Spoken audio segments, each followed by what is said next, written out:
L'objectif de cette séquence vidéo est de revenir sur les tampons, plus précisément qu'est-ce qu'un tampon et deuxièmement son utilisation.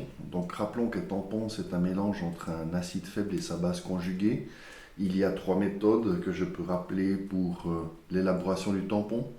La première c'est on prend une solution d'acide faible, on lui ajoute un sel qui contient comme anion la base conjuguée de l'acide faible.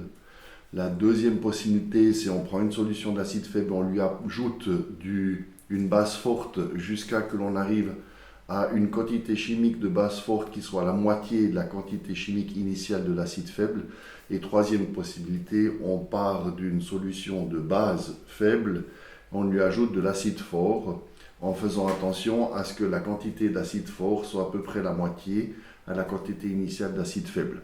On a donc par ces trois méthodes un moyen pour accéder à une solution qui contient à peu près autant d'acide faible que de sa base conjuguée. La propriété particulière de cette solution, c'est qu'elle est capable de résister aux variations de pH si on lui ajoute soit une certaine quantité d'acide fort supplémentaire, soit une certaine quantité de base forte supplémentaire. Il existe une équation qu'on appelle l'équation de Anderson-Hasselbalch pour calculer le pH d'une solution tampon. Vous la trouvez cette équation à la page 17. Il y a une deuxième équation légèrement modifiée qui permet de calculer les variations de pH lors de l'ajout d'un acide fort ou d'une base forte à une solution tampon. Mais voyons d'abord ce qui se passe lorsqu'on ajoute un acide fort à une solution tampon. Schématiquement, j'ai représenté ici la solution tampon qui contient une certaine quantité de base faible et une certaine quantité d'acide faible. Et on voit que si on lui ajoute une certaine quantité de H3O+, provenant d'un acide fort, ce H3O+, va réagir avec la base faible de manière à transformer cette base faible en acide faible. Autrement dit, la quantité de H3O+ en solution ne varie quasiment pas, d'où le fait que le pH reste constant. Il faut rappeler que le pH, c'est une équation qui est moins log de la concentration de H3O+. Donc pour que le pH varie, il faut que la concentration de ion oxonium en solution varie aussi. On voit par ce schéma que l'ajout de H3O+, par l'adjonction d'un acide fort à une solution tampon, ne fait pas varier la concentration de H3O+ en solution. Si on se pose la question de l'équation chimique, on peut la poser en écrivant H3O+, réagit avec CH3COO- pour générer CH3COH et H2O.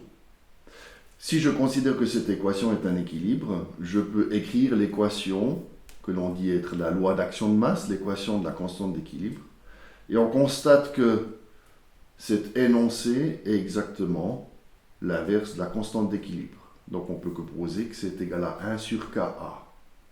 Pour l'acide acétique, pKa est de 4,76. Donc Ka c'est 10 puissance moins 4,76. Donc 1 sur Ka, ça revient à dire que c'est 10 puissance 4,76. C'est donc un chiffre qui est à peu près de l'ordre de 10 000. Plus K est élevé, plus l'équilibre se stabilise en faveur des produits. Donc on peut dire que l'équilibre est quasiment déplacé à 100% vers la droite. On peut considérer en fait que cette réaction n'est pas un équilibre, mais que c'est une réaction complète. Donc on voit que l'ajout de H3O+, dans le cas présent, va mener tout de suite à une réaction qui n'est pas un équilibre. Donc la quantité de H3O+ ajoutée va disparaître. Et c'est ça en fait l'effet tampon. Cet effet tampon est possible tant qu'on est à une unité de pH éloignée du pKa. Autrement dit, on a une zone d'utilisation qui est pH est égal à pKa plus ou moins 1. On peut faire exactement le même raisonnement pour OH-, que je ne vais pas faire puisque la démarche est la même. Voyons maintenant l'équation qu'on va utiliser pour les calculs de pH lorsqu'on utilise un tampon. Nous avons ici l'équation de Anderson-Hasselbalch modifiée. On voit que H3O+ intervient et OH- également.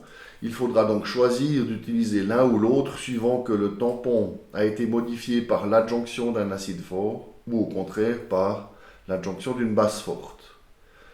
Vous allez maintenant découvrir quelques exercices que je vous propose en exercice d'application avec les réponses qui sont attenantes. Voilà, belle démarche. Si vous avez des questions, comme toujours, n'hésitez pas de prendre contact.